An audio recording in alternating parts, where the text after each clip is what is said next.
গাজীপুর জেলার শ্রীপুর উপজেলার বলদিঘাট বাজারে গড়ে ওঠা এক স্বপ্নের নাম বলদিঘাট মডেল কিন্ডারগার্টেন। 2007 সালে প্রতিষ্ঠিত এই শিক্ষা প্রতিষ্ঠানটি দীর্ঘ সময় ধরে এলাকার শিশুদের শিক্ষার আলো ছড়িয়ে আসছে। শুরুতে অন্য মালিকানায় পরিচালিত হলেও 2024 সাল থেকে নতুন উদ্যম ও আধুনিক পরিকল্পনায় নতুন মালিকানার অধীনে পরিচালিত হচ্ছে স্কুলটি।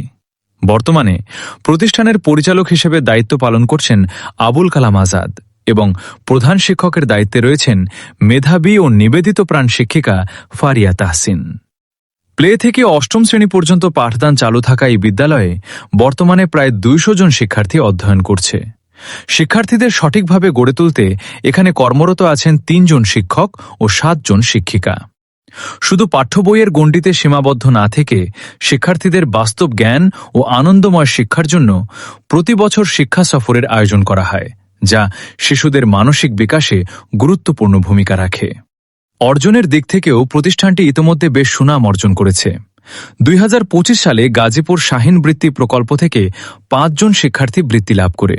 একই বছরে আমেনা শেখ স্কলারশিপ থেকে 26 জন শিক্ষার্থী বৃত্তি অর্জন করে এবং সুলতান উদ্দিন স্মৃতি বৃত্তি প্রকল্প থেকে আইকন সহ 16 জন শিক্ষার্থী কৃতিত্বের স্বাক্ষর রাখে।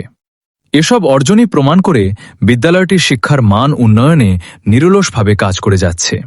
বিদ্যালয়ের প্রধান শিক্ষক ফারিয়া তাহসিন তার দক্ষ নেতৃত্ব ও শিক্ষাক্ষেত্রে অবদানের জন্য বিশ্ব শিক্ষক দিবসে গুণী শিক্ষক সংবর্ধনা লাভ করেন, যা প্রতিষ্ঠানের জন্য অত্যন্ত গর্বের বিষয়।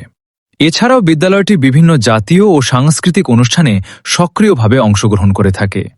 মহান 21শে ফেব্রুয়ারি, পহেলা বৈশাখ এবং 16 ডিসেম্বর উপলক্ষে আয়োজন করা হয় নানা প্রতিযোগিতা ও পুরস্কার বিতরণ অনুষ্ঠান, যা শিক্ষার্থীদের মাঝে দেশপ্রেম, সংস্কৃতি ও সৃজনশীলতার চেতনা গড়ে তোলে। শিক্ষার্থীদের নিরাপত্তার বিষয়েও বিদ্যালয় কর্তৃপক্ষ অত্যন্ত সচেতন। নিরাপত্তা বেষ্টনীর মাধ্যমে নিশ্চিত করা হয় কোনো শিক্ষার্থী অভিভাবক ছাড়া বিদ্যালয়ের গেটের বাইরে যেতে না পারে। পাশাপাশি নতুন শিক্ষার্থীদের জন্য নভেম্বর ও ডিসেম্বর মাসে 2 মাস ফ্রি ক্লাসের ব্যবস্থাও রাখা হয়েছে, যাতে তারা সহজে শিক্ষার পরিবেশের সাথে মানিয়ে নিতে পারে। শিক্ষা, শৃঙ্খলা, নিরাপত্তা ও সংস্কৃতির সমন্বয়ে ভবিষ্যতেও এই প্রতিষ্ঠান আলোকিত মানুষ গড়ার লক্ষ্যে এগিয়ে যাবে, এমনটাই প্রত্যাশা সবার।